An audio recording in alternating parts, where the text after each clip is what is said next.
हाँ, ओके छात्रों मित्रों विद्यार्थियों, आज मुझे बड़ा अच्छा लग रहा है। एक समय था जब मैंने 1977 में एमएससी में टॉप किया और सारे कानपुर यूनिवर्सिटी के रिकॉर्ड तोड़ दिए थे पुराने आगरा यूनिवर्सिटी से बाद में। और एमएससी के स्टूडेंट होते हुए भी एमएससी को बराबर क्लास देता था, 2-2, 3-3, 4-4, 5-5 घंटे तक। ये मेरे अंदर इतना डिवोशन था कि मुझे सिवाय बॉटनी के और कुछ नज़र ही नहीं आता था। मेरी रोजी रोटी जो कुछ भी आप समझें वो एमएससी बॉटनी था। जब मैंने टॉप करके वहाँ से मैं निकला हूँ बाहर, आशीर्वाद लेकर के चंबल का सरदार डॉक्टर के.सी. श्रीवास्तव और king of kings doctor S N. Pandey और professor of professor doctor Vidyakant Srivastava, principal of DAV college and department of botany Kanpur, इतने बड़े आशीर्वाद लेकर के मैं जब वहाँ सीढ़ियों से उतर रहा था तो मेरे दिमाग में एक ही बहुत ज़बरदस्त चीज़ लगी हुई थी कि मैं नौकरी तो कहीं कर नहीं सकता, ना तो मुझे तनख्वाह दे सकता है। और that was a very great challenge for me to how to bring out my knowledge related to botany for the students. और मैं कुर्सी के लिए पैदा ही नहीं हुआ था और ना ही मुझे लक्ष्मी से धन से कोई मतलब ही था। बस मुझे क्लास दो, मुझे एमएससी क्लास दो, मुझे पढ़ाना है, मुझे पढ़ाना है। तो छात्रों मित्रों विद्यार्थियों, where there is a will there is a way. मैंने 18 साल शीशम के पेड़ के नीचे just like mini Shanti Niketan पढ़ाया है कानपुर में करनाल रोड पर। और स्टूडेंट्स जो है आते थे कॉलेजों के, वो गालियां देते थे इसकी कहीं नौकरी वोकरी लगेगी होगी इसलिए यहाँ पढ़ाने लग गया है। And I totally devoted myself for the cause of the student to have education in their life. तो क्लास केजी से लेकर के एमएससी तक one man show to love the word of Saraswati. MSc final में वो हालत थी, एक तरफ पूरा डिपार्टमेंट और एक तरफ अकेले। तो whole of the time was went on my teaching in MSc classes. और इतना मुझे अच्छा लगता था कि मैं आपको कैसे बताऊं शब्दों में। और आज मुझे बड़ा अच्छा लग रहा है कि एमएससी फाइनल में 72 फैमिलीज होती हैं और कोई भी फैमिली 72 फैमिली 72 फैमिली आप कल्पना कर सकते हैं, आइदर डाइकॉट और मोनोकॉट और पॉलीपेटाली, गिबेपेटाली और कोई बैंथम होकर हचिंसन क्लासिफिकेशन, क्रॉम्पस क्लासिफिकेशन। तो वो मेरे दिमाग में फाइलोजेनी चलता था, abominable mystery of the angiosperm. तो वो मैं इंजॉय करता था कि क्या है, कैसे है, जिम्नोस्पर्म से जो है आपका डाइकॉट आए कि मोनोकॉट आए। And these all were related the field of green plant science botany. आप फील्ड में जब कभी भी जाएं, अगर आपको टेक्निकल टर्म पता है और आप उसके प्लांट को डिस्क्राइब कर सकते हैं तो आपको बहुत आनंद लगेगा। आप कूदोगे, ये मिला, वो मिला, ये मिला, वो मिला। मैंने आपको मॉर्फोलॉजी के बारे में बहुत सारे टेक्निकल टर्म आपको बताए हैं और लीफ के बारे में, स्टेम के बारे में, फ्लावर के बारे में, इन्फ्लोरेसेंस के बारे में। तो काफ़ी जानकारी आप तक मैंने पहुंचा दी है। और आज जो हमारा आनंद आ रहा है वो है आपका morphology flowering of first year की बायोलॉजी में। We are going to study today semi technical, देखिए थोड़ी मिस्टेक है, टेक्निकल टर्म, ओके ठीक है, technical term, description of a typical flower plant. याद रखिए बॉटनी इज नॉट ए रट्टाफिकेशन, it is a pure science and it requires lot of knowledge and the technical term to just describe any of the term. किसी भी पौधे को हाथ में पकड़े, पत्ती को पकड़े, जड़ को पकड़े, फ्लावर को पकड़े, फ्रूट को पकड़े या सीड को पकड़े, तो आपके अंदर इतनी नॉलेज होनी चाहिए कि आप उसको फ्लुएंटली जो है आप उसको डिस्क्राइब करते चले जाएं। और ये नज़ारे आपको कम मिलते हैं जब आप फील्ड में होते हो। तो taxonomy is a science of field work, और आप जाइए और आनंद लीजिए। और आज हम आपके सामने जो है ये टेक्निकल टर्म्स या डिस्क्रिप्शन ऑफ टिपिकल फ्लावर के बारे में बताए जा रहे हैं। कभी भी आप देखें कोई भी अगर प्लांट है तो हर्ब है या श्रब है या ट्री है, ठीक है, तो हर्ब में और ट्री में क्या डिफरेंस होता है। फिर अगर आपने उसके ट्विग को पकड़ लिया तो फिर आप उसको देखिए पत्ती कैसी है, स्टेम कैसा है, ग्रीन है, फ्लैटन है, कैसा भी है। अगर इन्फ्लोरेसेंस है तो उसके बारे में बताइए, ठीक है, और अगर आपका फ्लावर है उसके बारे में बताइए। But today we are going to specially focus on the various types of term, how to describe a particular flower, किसी विशेष फ्लावर को कैसे डिस्क्राइब करते हैं। और बहुत ही साइंटिफिक लैंग्वेज है और टेक्निकल टर्म पर्टिकुलर चीज के लिए होता है और उसी को हमें इस्तेमाल करता है। throughout the world. It is a very wonderful thing that somebody is going to tell you about taxonomy. हमने भी काफी पढ़ा है कक्षा 6 से लेकर MSc तक. No one is there to just describe in such a detail about the botany to be studied. और ये रोम रोम मेरे बसा हुआ था और मैं नौकरी कतई नहीं कर सकता था क्योंकि मुझे स्टूडेंट के पास पहुंचना था और पूरी लाइफ मैंने अपने जो स्टूडेंट को डिवोट कर दी और बॉटनी जो है लगातार 30-40 साल तक पढ़ाता रहा और कानपुर यूनिवर्सिटी के वाइस चांसलर जो थे वो रिकमेंड करते थे कि जाइए अगर आपको बॉटनी पढ़नी है तो मेरा स्टूडेंट संधू है वहाँ शीशम के पेड़ के नीचे जाइए वहाँ जाकर पढ़िएगा। तो ये मेरे लिए बड़ी गौरव की बात है। इतने टाइटल मुझे डीएवी कॉलेज डिपार्टमेंट बॉटनी से मिले हैं, मैं उन बहुत ही आभारी हूँ। मेरे लिए वो बहुत बड़ा मंदिर है and I can't repay for that. और जिंदगी भर हम जिंदगी स्टूडेंट की सेवा करते रहेंगे। और आइए अब हम आपको लेके चलते हैं technical term how to describe a flower. Okay, see one by one. First of all description क्या होता है फ्लावर का in a brief, in a simple and scientific language. कभी भी आप देखिए अगर आपके पास बेसिक फंडामेंटल क्लियर नहीं है तो आप फील्ड में जाकर के आप नहीं बता सकते। इसलिए टैक्सोनॉमी को बताने के लिए टेक्निकल बैकग्राउंड साइंटिफिक लैंग्वेज बहुत जरूरी है कि क्या है। ठीक है, तो याद रखिए इन ए ब्रीफ ए सिंपल यानी and scientific language presented in a proper sequence. ये भी नहीं है कि इधर उधर आप घुमा दें, जो है तो है। अगर पीट्यूल है तो पीट्यूलेट, नहीं है तो ससाइल। ठीक है, सिंपल है तो सिंपल, कंपाउंड है तो कंपाउंड। इस तरह का नेचुरली जो है एक फ्लो बनता है, सीक्वेंस बनता है, that can not be avoided. Okay, तो आपको क्लियर हो गया होगा in a brief, in a simple and scientific language presented in a proper sequence. My class fellow Vedprakash Tripathi जो का दुनिया नहीं है, he joined botanical survey of India in just Howrah Calcutta. ठीक है, and I was also there but I was not interested in taxonomy because I have already enjoyed taxonomy like anything in the field as well in the classroom. Okay, I was interested in molecular biology or in genetics and plant breeding, so I joined IIPR and there I did for 4 year research on genetics plant breeding of Udal Vigna Mungo पर। ठीक है, और वो आज मैं आपके सामने ला रहा हूँ सब टेक्निकल किस तरह से जो है आप बॉटनी के फ्लावर को डिस्क्राइब करते हैं। देखिए, बिगिनिंग विद किसी भी फ्लावर को प्लांट को डिस्क्राइब करने के सबसे पहले आपको उसकी हैबिट बतानी होती है। Number 1 is habit. ठीक है, तो आप बताइए वो एक्टिव का टेरेस्ट्रियल है, कैसा जीरोफिटिक किस तरह का है, और अगर आप वेजिटेटिव कैरेक्टर उसके बाद आ जाते हैं। तो I am not going to give the detail, नहीं ऑलरेडी मैं बता चुका हूं। या टेक्निकल टर्म यूज करने हैं कि किसी फ्लावर को डिस्क्राइब करने के लिए हमको कौन कौन से टेक्निकल टर्म का इस्तेमाल करना है, this is our focus point. ठीक है, तो एक सिस्टमैटिकली है वेजिटेटिव कैरेक्टर जो है आपको आपका रूट क्या है, ठीक है, इसके बारे में डिटेल पता होना चाहिए। स्टेम क्या है इसके बारे में पता होना चाहिए, और लीफ के बारे में पता होना चाहिए। ये हम आपको ऑलरेडी रूट में, स्टेम में, जैसे फॉर एग्जांपल टैप रूट है या फाइब्रस रूट है, ठीक है, या कोई एडवेंटिस रूट है या फूड स्टोरेज है, leave that, not to be in detail नहीं बताएंगे। अब आ रहा है आपका फ्लोरल कैरेक्टर। ये देखिए, this is a very important point two just describe and particular flower. देखिए, सबसे पहले इन्फ्लोरेसेंस आपको पता है क्यों एंजियोस्पर्म में क्या है, arrangement of the flower on the axis, जिसे आप कहते हैं पेडंकल।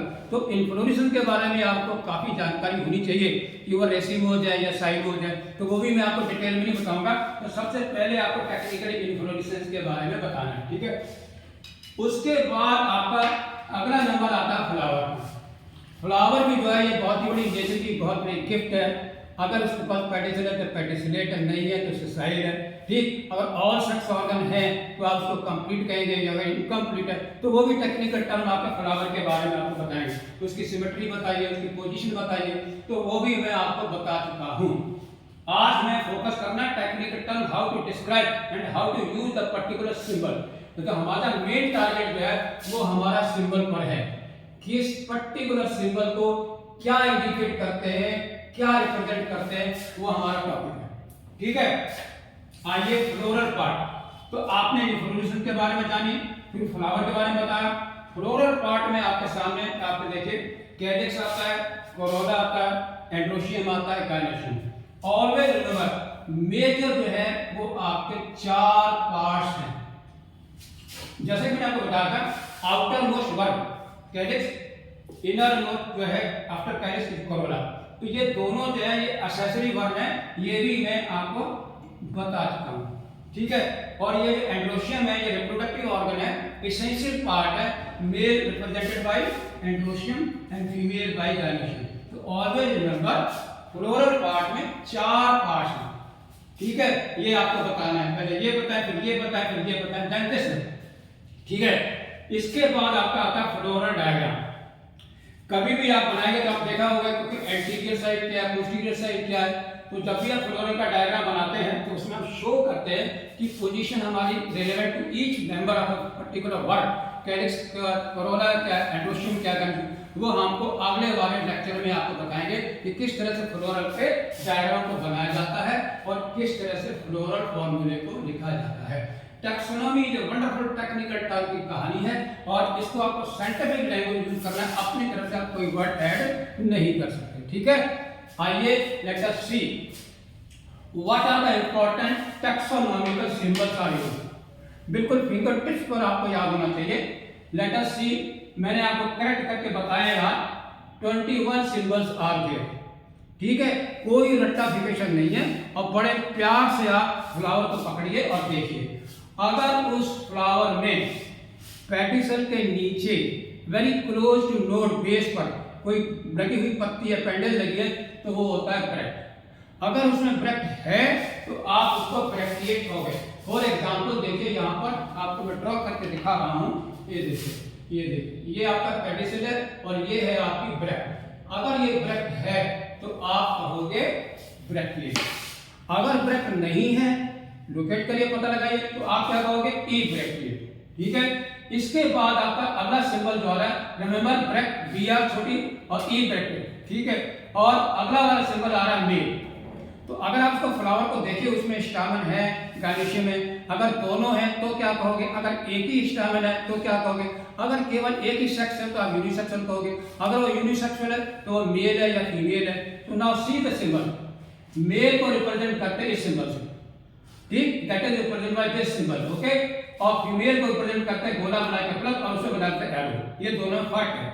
और जब दोनों का हाइब्रिड कर देते हो तब आपका आता है बाइसेक्सुअल। बाइसेक्सुअल के लिए आपको ये वाला सिंबल है, फीमेल यूनिसेक्सुअल के दो, unisexual male, unisexual female represented by या indicated by this symbol and this female is indicated by this symbol, okay.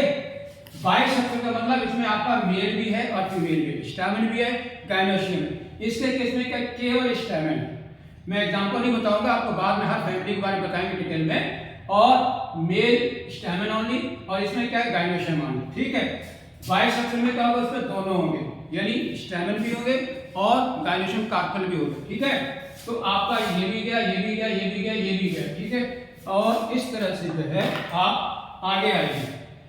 Flower की हमेशा सिमेट्री देखिए। सिमेट्री में 2 टर्म बहुत ही बढ़िया है, ठीक है।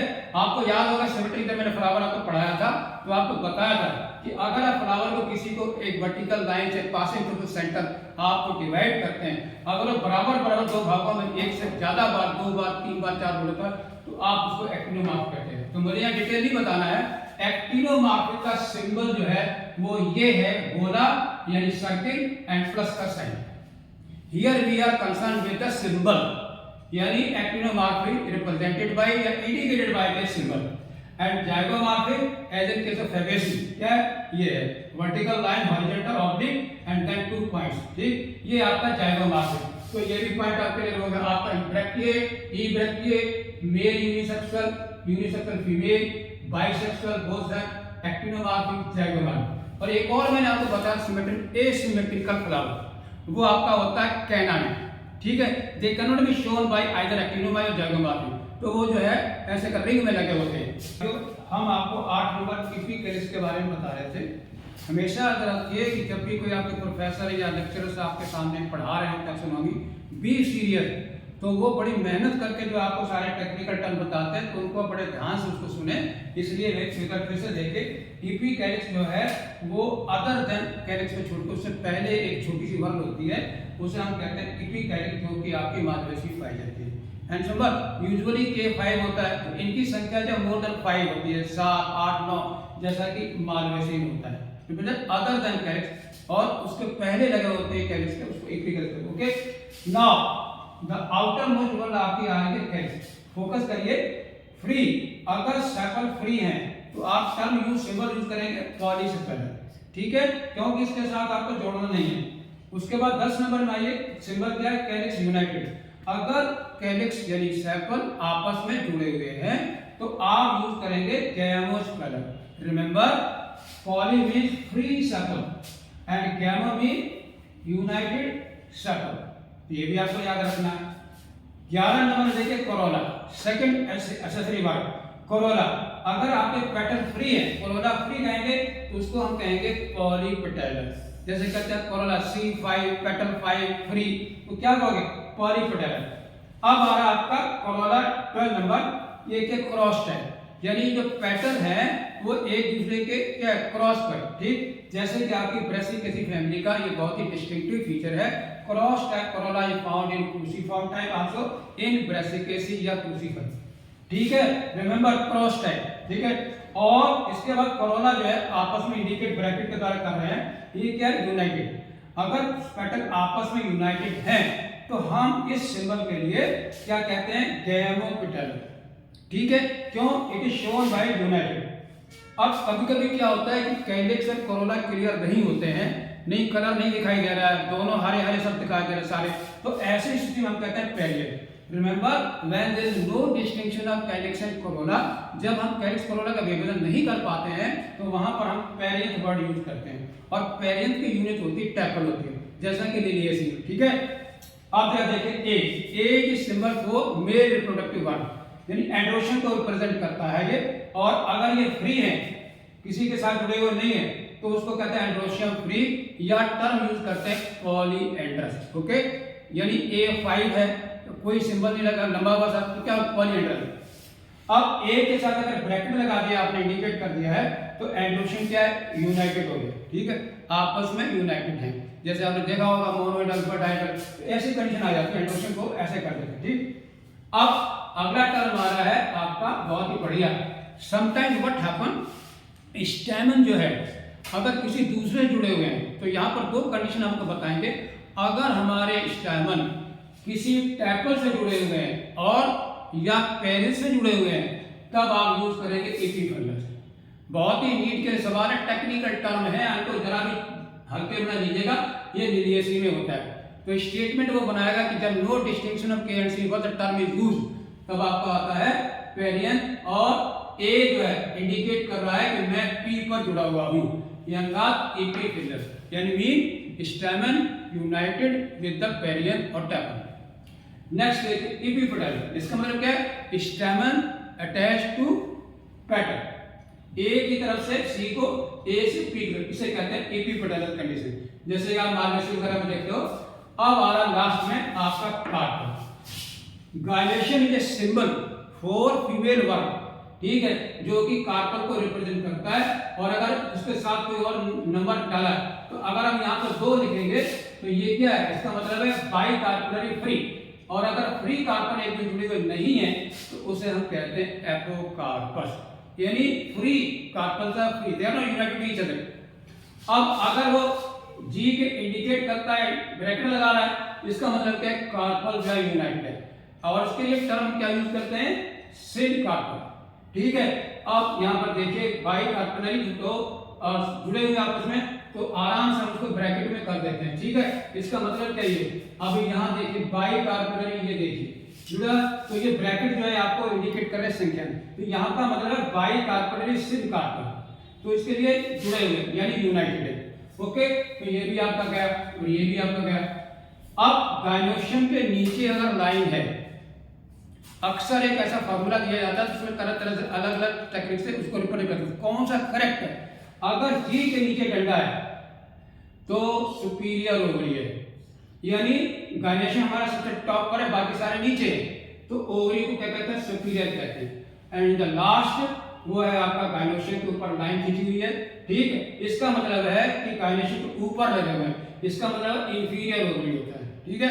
तो नाउ इन जस्ट रिवीजन देखिए कि किसी भी टैक्सोनॉमी फैमिली को बताने के लिए, in order to study the particular flower of any family, you should use the following symbol, and the symbols are habit, vegetative, inflorescent, flower, ठीक है। फ्लोरल पार्ट में कैरिक्स, कोरोला, एम्ब्रोशियम, गैनोशियम, और फ्लोरल डायग्राम आपको बाद बताएंगे, फ्लोरल फार्मूला भी आपको बताएंगे। और ब्रैक्टिएट, इब्रैक्टिएट, मेल, फीमेल, ठीक, unisexual, bisexual, actinomorphic, symmetry, zygomorphic symmetry, और एसिमेट्रिकल मैंने आपको बताया था कैनाडा, ठीक है। ठीक, epicalyx and calyx free polysepalar and then gamosepalar, then the polypetalar, ठीक है, याद रखिए, ठीक है।